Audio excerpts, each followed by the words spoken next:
अस्सलाम वालेकुम नाज़रीन, कैसर नदीम फ्रॉम इस्लामाबाद पाकिस्तान।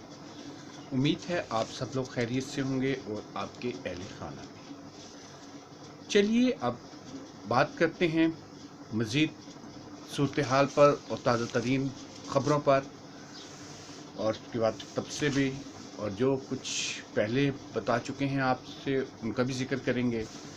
सबसे पहले ये है कि जी लाहौर सुप्रीम कोर्ट रजिस्ट्री में जो केस इस वक्त जो चौधरी परवेज़ इलाही साहब पीटीआई वालों ने किया है, जो डिप्टी स्पीकर की रूलिंग से मुतल्लक है कि वो गैर आइनी करार दी जाए, उसमें बताते चलूँ कि सुप्रीम कोर्ट रजिस्ट्री के जो जजेस हैं, मुअज़्ज़ज़ जजेस साहिबान, उन्होंने इस बात का अंदिया दिया है कि पार्टी सरबराह की बात माननी आमरीत है, और 63A के तहत डिप्टी स्पीकर साहब ने फैसला किया है पार्लिमानी पार्टी का जो सदर है वही पार्टी का हेड होता है।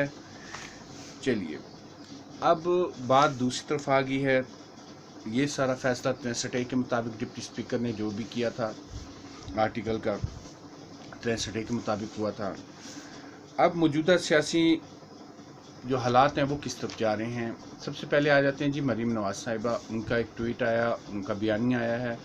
उन्होंने कहा कि मौजूदा जो सियासी इंतशार है और अदम इस्तेहकाम है वो सब इस फैसले की वजह से है।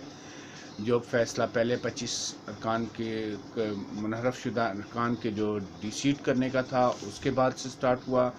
जैसा कि मैं भी आपको अपने प्रोग्राम में आज से बहुत दिन पहले बता चुका हूं, आप उसमें चेक कर लें सूरत हाल अपडेट और तबसरे में, कि ये सुप्रीम कोर्ट को इसमें हाथ ही नहीं डालना चाहिए था। सुप्रीम कोर्ट का इससे लिंक बनता ही नहीं था, क्योंकि ये पार्लियामेंट का काम था, वो जो भी कानून साजी करती है इससे मुतल्लक, लेकिन क्योंकि सुप्रीम कोर्ट ने हाथ डाल दिया था, अब इसलिए ये वो कंबल बन चुका है कि सुप्रीम कोर्ट छोड़ना चाहती है लेकिन कंबल अब नहीं छोड़ रहा उसे।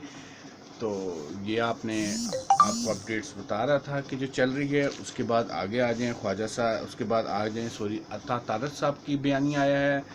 उन्होंने कहा है कि लाडले के लिए कानून और है, पाकिस्तान मुस्लिम लीग नून के लिए कानून और है, लिहाजा फुल कोर्ट का फ़ैसला मानेंगे। हम कोई भी फ़ैसला होगा हम यहाँ का नहीं मानेंगे। इन 3 जजेस का जो भी होगा वो फुल कोर्ट का फ़ैसला आए।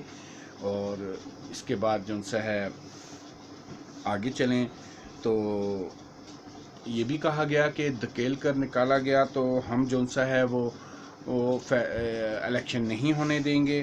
ये ख्वाजा सैयद रफ़ीक साहब की तरफ से स्टेटमेंट आई है। एक तरफा फैसले के नतीजे में इस्तेहकाम नहीं रहेगा, ये भी ख्वाजा सैयद रफ़ीक साहब की तरफ से आई है। फिर मौलाना फजल रहमान साहब की स्टेटमेंट है, हमें भी सुना जाए, हमारे भी मौक़िफ़ को तरजीह दी जाए। उसके बाद हज़रत आरिफ अलवी साहब की तरफ से भी आया है, जमहूरियत को हाईजैक नहीं करने देंगे, ना ही होने देंगे, और हालात जिस तरफ जा रहे हैं वो ख़तरनाक सूरत हाल है। फवाद चौधरी साहब का आ गया है जी इस पर आगे, उनका बयान नहीं आया है। उन्होंने बयान दिया जरदारी साहब की तरह अगर मुल्क चलाना है तो फिर जमहूरियत ख़त्म कर दी जाए। फिर उसके बाद मुराद अली शाह साहब ने कहा है, का बयान आया है। उन्होंने कहा है जी चौधरी शुजात साहब ने जो फ़ैसला किया है उन्होंने ख़ुद फ़ैसला किया है कि पीटीआई को वोट नहीं देंगे। उसके बाद परवेज़ इलाही साहब का बयान आया है। परवेज़ इलाही साहब ने कहा है कि जी 186 पर 186 पर 179 वोटों को फ़ौक़ियत देना और फ़ैसला मुसल्लफ़ करना कहाँ का इंसाफ़ है, ये चौधरी परवेज़ इलाही साहब ने कहा है। अब आगे चलें चौधरी शुजात साहब का। चौधरी शुजात साहब ने कैटेगोरिकली बताया है, उन्होंने कहा है कि जी अदारों पर तनकीद करने वालों का मैं साथ नहीं दे सकता किसी सूरत भी, और नापसंद है, और आवाम से भी अपील की है कि जो लोग पाकिस्तान के अदारों पर तनकीद करते हैं उन्हें वहीं पर मौके पर मुंह तोड़ जवाब दिया जाएगा, और आवाम दे, क्योंकि यही इदारे हैं जो पाकिस्तान की मुल्की सालमियत की ज़मानत हैं।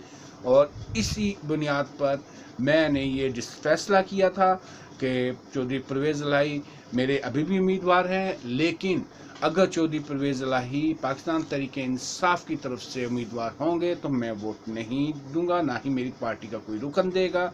मैंने इस चीज़ को बुनियाद बनाकर फैसले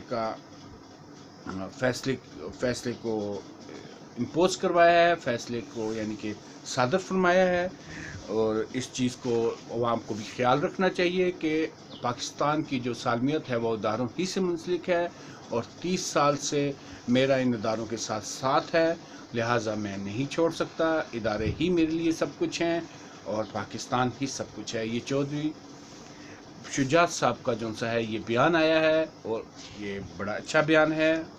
اب آگے چلیں، حالات کس طرف جا رہے ہیں، یہ سب کچھ ہو کیا رہا ہے۔ جیسے میں نے آپ سے پہلے کہا تھا کہ پاکستان میں انتخابات نہیں ہوں گے، نہیں ہونے چاہیے، اور یہ خونی بھی ہو سکتے ہیں، اور یہ سیاسی عدم استحکام کی طرف بھی جا سکتے ہیں، اور معاشی عدم استحکام کی طرف۔ تو بات ایسی ہی ہوئی ہے کہ الیکشن ہوئے، لیکن پھر بھی معاملات وہیں اسی جگہ پر آگے جہاں سے آغاز ہوا تھا۔ تو مین چیز یہی ہے کہ ہمارے ادارے بھی اس وقت بے بسی کی تصویر بنتے نظر آ رہے ہیں، کیونکہ بیانیہ ہی ایسا لے لیا گیا ہے کہ جس کا کوئی سر پاؤں نہیں ہے۔